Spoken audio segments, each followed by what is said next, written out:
Good day. I'm Bill Nesmith with First Christian Church Winchester's Adult Fellowship Bible Study. Today we will continue in our study of primarily of the apocryphal material. I'll be giving short synopsis with the idea of hoping you will do the Bible study on your own.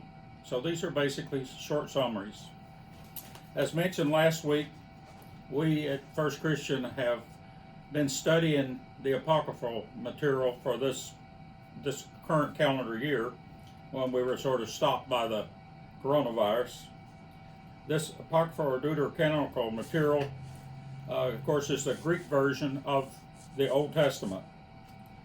Some of that material is additions to books that are in the Hebrew, I'm going to say Hebrew/Protestant Bible, since the Protestant churches use the Hebrew version of the Old Testament.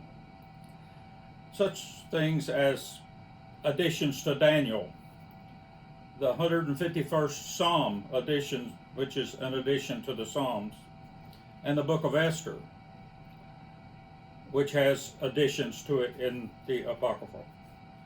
Others are additional books, not even found in the Hebrew Old Testament, such as Judith, Sirach, or the Maccabees.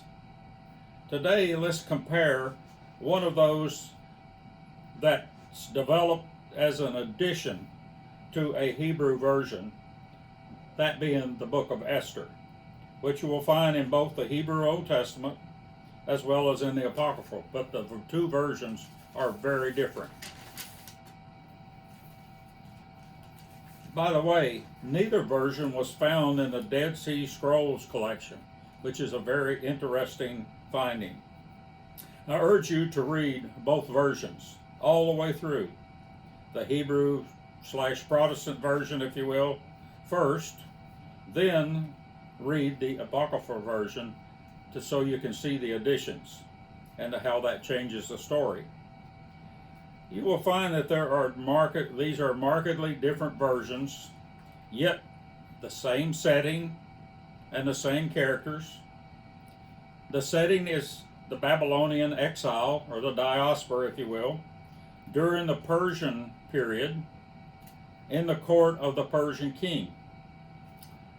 The majority of religious scholarship, be it Jewish, Christian, or secular, considers both versions to be fiction and not supported by historical facts.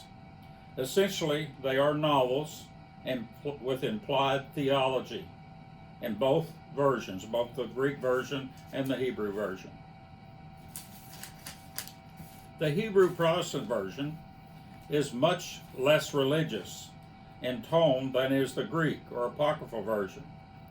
This Hebrew version has been well-liked, or at least a well-liked story among Jews for a couple centuries before Christ and continued throughout even today, although it never mentions the word God one time, nor are the Hebrew characters following Torah or the law.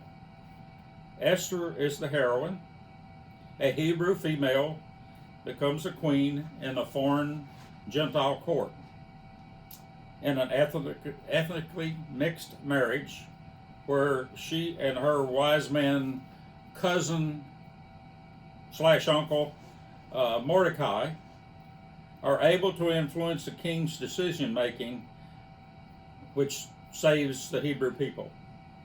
Consequently, Jewish scholars point out that this book of Esther had much difficulty reaching canon status in Judaism, despite its popularity among the people.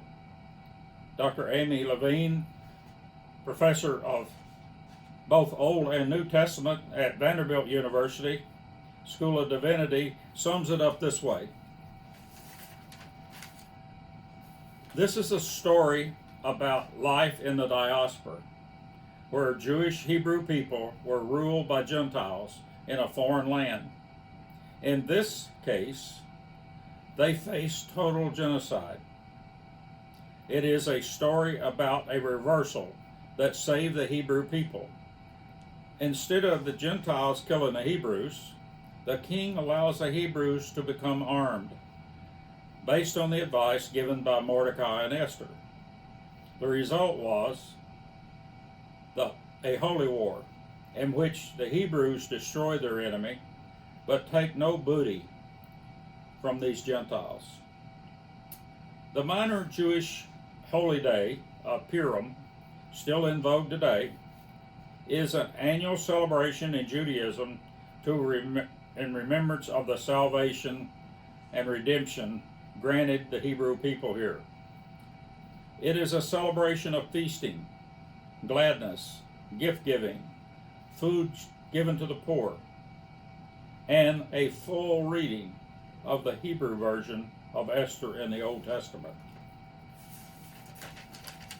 The apocryphal version is usually entitled Additions to Esther.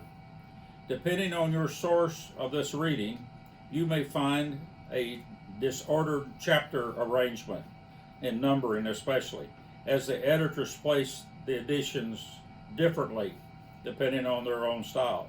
So that the additions can, when they do that, they're doing it in an effort to be able to read in context these particular additions, because some of the additions are in the form of additions to chapters, and other additions in this version are totally new chapters. It is best to use addition where the whole Greek version is translated, such as the New Revised Standard Version of the Old Testament. You will see quickly that the story told in the Greek version differs from the opening, right from the opening, in that Mordecai has his dream. And that dream is not unlike the kind of dreams and the kind of story flow that we see in the book of Daniel. There is more drama and emotional depth to the story in this apocryphal version or Greek version of Esther. The character roles change significantly, and a strong religious emphasis occurs. God becomes the source of ideas and actions. The Hebrew characters pray to God. They expect God to be involved, and they acknowledge God. God is mentioned over 50 times in the apocryphal version, yet he was not mentioned once in the Hebrew version. Many scholars conclude that the Greek version corrects many of the religious issues that were lacking in the Hebrew version. The Hebrew characters are practicing Judaism and the Torah law.